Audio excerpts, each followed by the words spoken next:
தமிழர்களின் number 1 choice Tamil matrimony. எதிர்க்கட்சித் தலைவர் எடப்பாடி பழனிசாமி செய்தியாளர்களை சந்திக்கிறார். தற்போது பார்க்கலாம்.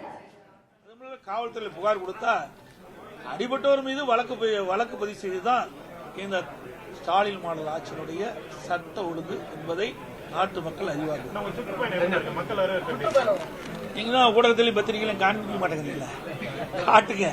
எங்களுடைய சுற்றுப்பயணம் எந்த அளவுக்கு வேகமாக விறுவிறுப்பாக மக்கள் எழுச்சி ஓடு இந்த சுற்றுப்பயண நிகழ்ச்சியில பங்கு பெறார் என்பதையெல்லாம் ஊடகம் மூலம் பத்திரிகைகளும் தயவு செய்து வெளிச்சு போட்டு காட்டினீங்களா இன்னும் எங்களுக்கு ஒரு மகிழ்ச்சியா இருக்கும். ஏன்னா இந்த ஆட்சி அகற்றப்பட வேண்டும் என்று இந்த மக்கள் ஒட்டுமொத்த மக்களும் இன்றைக்கு முடிவு எடுத்துட்டாங்க. அதனால மக்களுடைய எழுச்சி பார்க்கின்ற பொழுதே இந்த ஆட்சியை அகற்றப்படுவதற்கான காரணம் நம்ம தெரிஞ்சுட்டோம். ஏன்னா இந்த ஆட்சியில் எந்த மக்களுக்கு எந்தவித நன்மையும் கிடைக்கல. நீங்க சொன்ன மாதிரி சட்ட ஒழுங்கு அடியோடு சீர்குலைந்து போச்சு. எல்லா துறையும் ஊழல் மலிந்து போச்சு. இந்த ஆட்சி இருக்கக்கூடாது என்று மக்கள் கொந்தளிப்போடு இருக்கின்றது. அதை எங்களுடைய சுற்றுப்பயணத்தின் போது அவருடைய ஆரவாரம் அவருடைய எழுச்சி பார்க்க தெளிவா தெரியும்.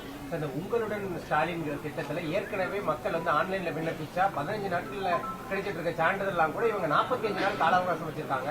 இன்னும் இந்த மகளிர் திட்டத்துக்கு குறைவான நிதி ஒதுக்கிட்டு அந்த மகளிர் திட்டத்தை எல்லாத்துக்கும் கிடைக்காதவங்க விண்ணப்பிக்கலாம் அப்படின்னு தெரிவிச்சிருக்காங்க. இந்த உங்களுடன் ஸ்டாலின் திட்டம் என்ன மாதிரியான திட்டம்? இதை எப்படி பாக்குறீங்க நீங்க அதிமுக? உங்களுடன் ஸ்டாலின் என்ற திட்டம் ஒரு வேடிக்கையா இருக்கு. அவர்களுக்கு விளம்பரம் செய்ய வேணும், மக்களை கவர்ச்சிகரமா இழுக்க வேணும். அடுத்த ஆண்டு நடைபெற்ற சட்டமன்ற தேர்தலுக்கு இப்போ உங்களுடன் ஸ்டாலின் நாடகத்தை அரங்கேற்றிருக்கிறார். ஏன் 4 ஆண்டு காலம் மக்களுக்கு செய்ய வேண்டிய பணிகள்லாம் செய்யல? நீங்க அந்த விளம்பரத்தாளில் பாத்தீங்கன்னா நிறைய அடிச்சு வெளியிட்டு இருக்கிறாங்க. அப்படின்னா மக்களுக்கு இவ்வளவு குறை இருக்குதுல்ல இந்த ஆட்சியில?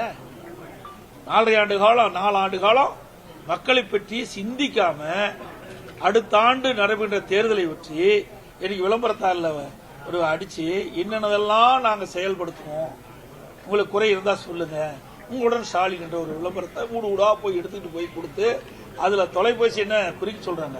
அதுதான் முக்கியம்.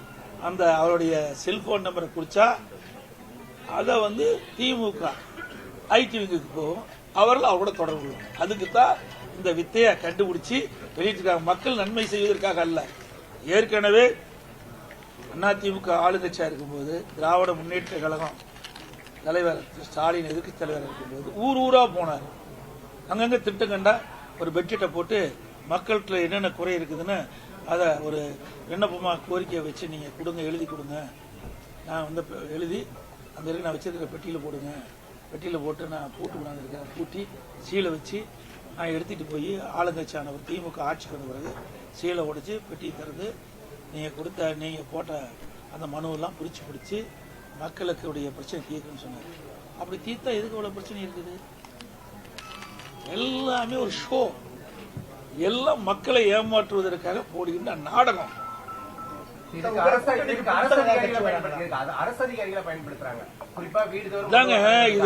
அதிகாரிகள் பயன்படுத்தினா தானே அவர் தொலைபேசி என்ன கொடுப்பாங்க? போய் கேட்டா கொடுக்க மாட்டாங்கல்ல.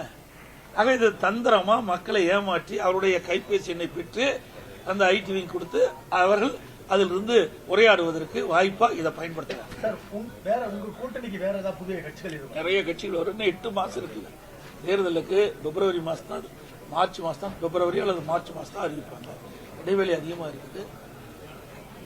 தேர்தல் நேரத்தில் நிச்சயமாக நிறைய கூட்டணி வரும். பலம் பொருந்திய கூட்டணியா அதிமுக தலைமையில் அமைக்கப்படும். அதாவது இப்ப என்ன அந்த எந்த ஒரு மற்ற கட்சிகள் எல்லாம் இன்னும் முடிவு செய்யாம இருக்கிறாங்க. இன்னும் 8 மாசம் இருக்குது தேர்தல். 8 மாசத்துக்கு முந்தைய எந்த கட்சிகளுமே அந்த கூட்டணி, நாங்க பாரதிய ஜனதா கூட்டணி வச்சிருக்கோம். இன்னும் பல கட்சிகள் சேருவதற்கு வாய்ப்பு அதிகமாக இருக்கின்றது. அதிமுக தலைமையில் அமைக்கக்கூடிய கூட்டணி வலுவான கூட்டணி அமைக்கும், வெற்றி கூட்டணியா இருக்கும். தொடர்ந்து இந்த கனிம வளங்கள், மணல் உள்ளிட்ட இந்த மலைகள் உள்ளிட்ட கனிம கொள்ளை தொடர்ந்து நடைபெற்று இருக்கு. அது முறையா அனுமதி இல்லாம கனிமவளத்துறை அதிகாரிகளும் துணை போறாங்க. இதனால தமிழகத்துக்கு டாஸ்மாக் ஊழலோட மிகப்பெரிய ஊழல் நடைபெற்றதா புகார் இருக்கு. இதுக்கு அதிமுக என்ன பண்ண போது? இதை அதாவது அனைத்து இந்திய அண்ணா திராவிட முன்னேற்ற கழகம் இது குறித்து சட்டமன்றத்திலும் பேசியிருக்கிறோம், அறிக்கையின் வாயிலாக வெளியிட்டிருக்கிறோம். ஆனால் இன்னைக்கு நம்ம மாநிலத்திலிருந்து வெளி மாநிலத்துக்கு அதிகமாக இந்த கனிம வளத்தை கடத்தப்படுது. ஆந்திரா, அதே மாதிரி கேரளா, இப்படி பல மாநிலங்களுக்கு இங்கிருந்து கனிம வளங்கள் கடத்தப்படுகிறதாக ஏற்கனவே நாங்கள் இந்த அரசுடைய கவனத்துக்கு கொண்டு வந்தோம். ஆனால் இந்த அரசாங்கம் அதை பற்றியெல்லாம் கவலை இல்லை. கனிம வளத்தில் தானே அதிகமாக கொள்ளையடிக்க முடியும். அந்த கொள்ளையடிப்பதற்கு இந்த அரசு இன்றைக்கு பகிரங்கமாக செஞ்சுக்கிட்டு இருக்குது. நீங்க ஊடகத்திலையும் பத்திரிகையிலையும் வெளிச்சு போட்டு காட்டினீங்க. அப்படி காட்டின தொலைக்காட்சியை நிருபரை தாக்கப்பட்டது. அதுக்கு நான் கண்டிச்சு கூட நான் விட்டேன். அனைத்து இந்திய அண்ணா திராவிட முன்னேற்ற கழகம் ஆட்சிக்கு பிறகு எந்தெந்த வகையில் திராவிட முன்னேற்ற கழக ஆட்சியில் எந்தெந்த துறையில் முறைகேடு இருந்தால் அதையெல்லாம் விசாரித்து உரிய நடவடிக்கை எடுக்கும். அனைத்து ஊடகங்களுக்கும் பற்றியும் வணக்கம். நான் தேர்வு சுற்றுப்பயணம் போறதுனால ஏன்னா இதுக்கு மேல நான் தேர்வு சுற்றுப்பயணம் போது நான் ஊடகங்கள் இன்றைய தினம் இன்னைக்கு அனைத்து இந்திய அண்ணா திராவிட முன்னேற்ற கழகத்திற்கு மாநகர மாவட்டத்திற்கு ஒரு தனி கட்சிகளும் கொண்டிருக்கிறோம். உங்களுடைய வரவேற்போட எங்களுடைய கழக நிர்வாகிகள் இதை மாநகர சேலத்தில் செய்தியாளர்கள் சந்திப்பில் பேசிய அதிமுக பொதுச் செயலாளர் எடப்பாடி பழனிசாமி அதிமுக கூட்டணி வலிமையாகவும் ஒற்றுமையாகவும் இருப்பதாக குறிப்பிட்டு பேசினார். திமுக அரசுக்கு எதிரான மனநிலையில் தமிழக மக்கள் இருப்பதாகவும் அவர் பேசினார். 2026 அதிமுக தனித்து ஆட்சியமைக்கும் என்று செய்தியாளர்கள் சந்திப்பில் பேசிய அதிமுக பொதுச் செயலாளர் எடப்பாடி பழனிசாமி உறுதிபட பேசினார். 2026 அதிமுக தனித்து ஆட்சியமைக்கும் என்று குறிப்பிட்டு பல்வேறு விஷயங்கள் குறித்து செய்தியாளர்கள் சந்திப்பில் அவர் பேசினார். தமிழர்களின் நம்பர் 1 சாய்ஸ் தமிழ் மேட்ரிமோனி.